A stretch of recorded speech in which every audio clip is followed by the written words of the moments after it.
इस वीडियो में हम जानेंगे रैम और रोम के बारे में। कंप्यूटर में कई ऐसी चीज हैं जो आम इंसान की समझ से बाहर होती हैं। कई लोग कंप्यूटर यूज तो करते हैं लेकिन उसके हार्डवेयर से अनजान रहते हैं। इसके हार्डवेयर में से किसी चीज के बारे में पूछा जाता है तो उन्हें कोई जानकारी नहीं होती है, जैसे कि रैम, रोम, और इनमें क्या अंतर होता है, डिफरेंस बिटवीन रैम एंड रोम। तो आज हम इस वीडियो में जानेंगे रैम और रोम के बारे में। Full form of RAM and ROM. RAM का पूरा नाम होता है random access memory and ROM का पूरा नाम होता है रीड ओनली मेमोरी। मेमोरी को दो हिस्सों में बांटा गया है, प्राइमरी मेमोरी और सेकेंडरी मेमोरी। प्राइमरी मेमोरी को भी दो हिस्सों में डिवाइड किया गया है, रैम और रोम में, और सेकेंडरी मेमोरी को तीन हिस्सों में डिवाइड किया गया है, hard disk, floppy disk and optical disk. तो आज हम इस वीडियो में सिर्फ प्राइमरी मेमोरी के बारे में ही चर्चा करेंगे।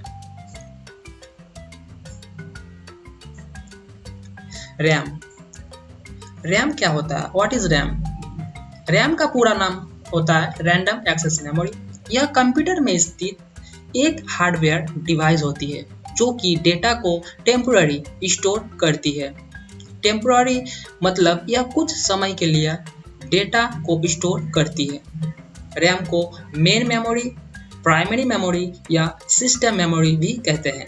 इसे कभी कभी रीड राइट मेमोरी भी कहते हैं। अब आता है रैम के प्रकार।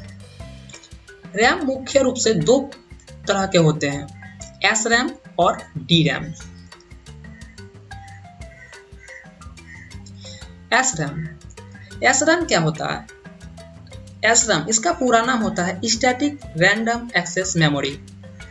इसमें अगर हमें डेटा सेफ रखना है तो हमें लगातार बिजली ऑन रखना पड़ेगा ताकि ये चलता रहे और इसका डेटा स्टोर रहे, और ये रैम काफ़ी महंगे भी होती है।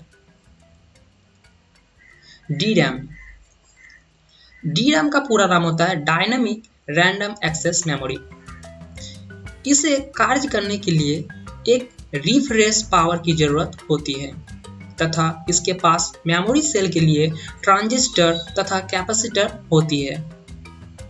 इसको सन 1970 के दशक में बनाया गया था और इसका प्रयोग video game, consoles, networking, hardware तथा सिस्टम मेमोरी इत्यादि में किया जाता है। अब आता है रोम। रोम क्या होता है? रोम का पूरा नाम होता है रीड ओनली मेमोरी। ये एक तरह की चिप होती है जो परिवर्तनशील नहीं है, मतलब इसमें मौजूद डेटा को बदला नहीं जा सकता है। इसमें मौजूद डेटा को हम पढ़ सकते हैं और इसे हम नॉन वोलेटाइल मेमोरी भी कहते हैं, और रोम के लिए पावर की जरूरत नहीं होती है।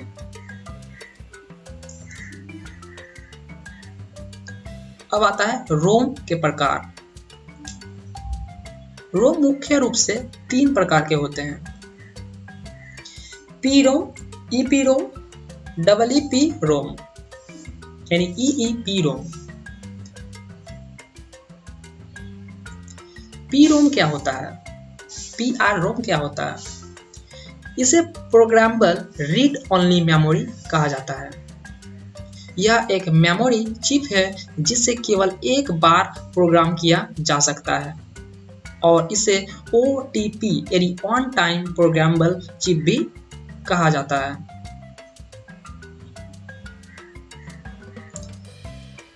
एक बार जब पी रोम को प्रोग्राम कर लिया जाता है तो फिर उसमें से डेटा को इरेज नहीं किया जा सकता। वह डेटा हमेशा के लिए उस चिप में राइट हो जाता है। पी रोम तथा रोम में असमानता यह है कि पी रोम को जब बनाया जाता है तो इसकी मेमोरी खाली होती है, जबकि रोम को बनाते वक्त ही इसे प्रोग्राम कर दिया जाता है। अब आता है ईपी रोम। EEPROM का पूरा नाम erasable programmable read only memory और EEPROM एक नॉन वोलेटाइल मेमोरी चिप है। जब पावर सप्लाई नहीं होती है तब भी यह डेटा को कंटेन किए रखता है। EEPROM में डेटा को इरेज किया जा सकता है तथा इसे दोबारा राइट किया जा सकता है। परावैंगनी प्रकाश यानी अल्ट्रावायलेट लाइट के द्वारा मेमोरी चिप में से डेटा को इरेज किया जाता है, जिससे कि हम उसे दोबारा राइट या प्रोग्राम कर सकते हैं। इसे EEPROM कहा जाता है। अब आता है EEPROM। EEPROM क्या होता है? EEPROM electrically erasable programmable read only memory. इसे केवल इलेक्ट्रिकली हटाया जा सकता है।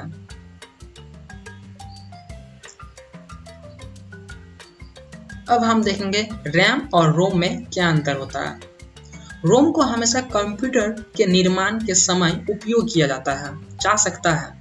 वही रैम को कंप्यूटर के नॉर्मल काम जैसे सॉफ्टवेयर इंस्टॉल के लिए उपयोग किया जाता है। रोम में डेटा स्टोर करने की प्रोसेस काफ़ी लंबी होती है और रैम में ये प्रोसेस काफ़ी तेजी से की जाती है। रोम में आप डेटा को MB यानी मेगाबाइट में स्टोर कर सकते हैं। वही रैम में डेटा को GB यानी गीगाबाइट में स्टोर कर सकते हैं।